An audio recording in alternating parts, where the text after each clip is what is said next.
Professor Gerhardt, you gave money to Barack Obama, right? My family did, yes. 4 times? That sounds about right. Yes.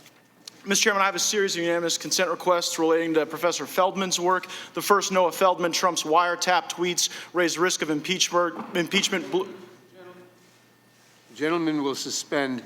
My time. We'll take that time off. Has the gentleman submitted? Have we seen those that material? We can provide it to you, as is typical for unanimous. And we'll consider the unanimous consent request later after we review the material. Very well. Thank you. The gentleman may continue. Thank you, Mr. Chairman. Mr. Feldman wrote articles entitled, "Trump's wiretap tweets raise risk of impeachment." He then wrote, "Mar-a-Lago ad belongs in impeachment file."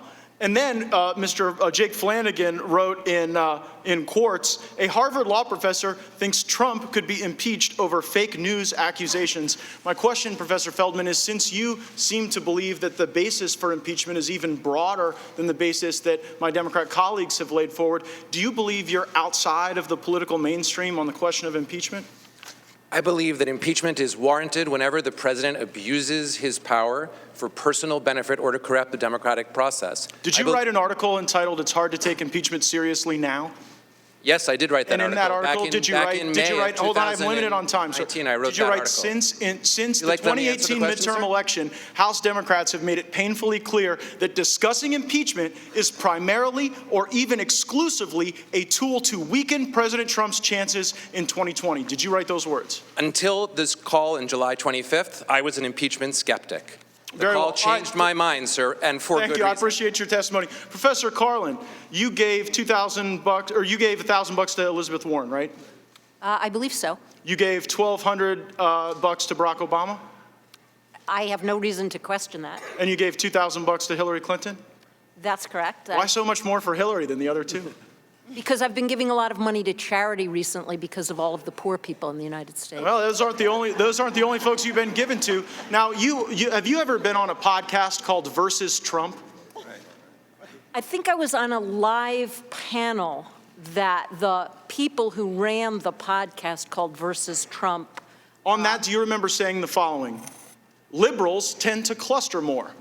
Conservatives, especially very conservative people, tend to spread out more.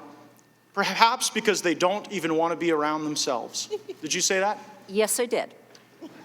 Do you understand how that reflects contempt on people who are conservative? No, what I was talking about there was the natural tendency, if you put the quote in context, the natural tendency of a compactness requirement to favor a party whose voters are more spread out. Well, and I do not have contempt hold on. Again, I'm very limited on time, Professor. And so I just have to say, when you talk about how liberals want to be around each other and cluster, and conservatives don't want to be around each other, and so they have to spread out, it makes people, you may not see this from, like the ivory towers of your law school, but it makes actual people in this country feel like, excuse me, you don't get to interrupt me on this time. Now, let me also suggest that when you invoke the president's son's name here, when you try to make a little joke out of referencing Barron Trump, that does not lend credibility to your argument. It makes you look mean. It makes you look like you're attacking someone's family, the minor child of the President of the United States. So let's see if we can get into the facts.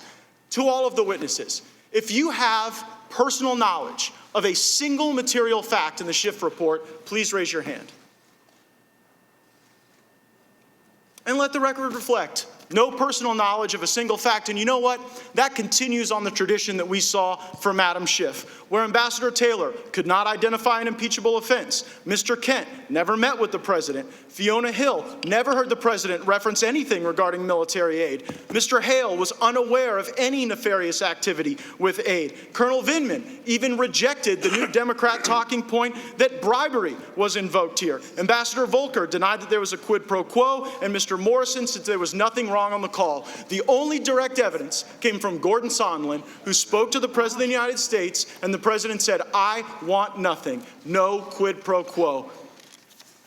And you know what? If wiretapping a political opponent's an impeachable offense, I look forward to reading that Inspector General's report, because maybe it's a different president we should be impeaching. Gentleman's time has expired, Mr. Cicilline.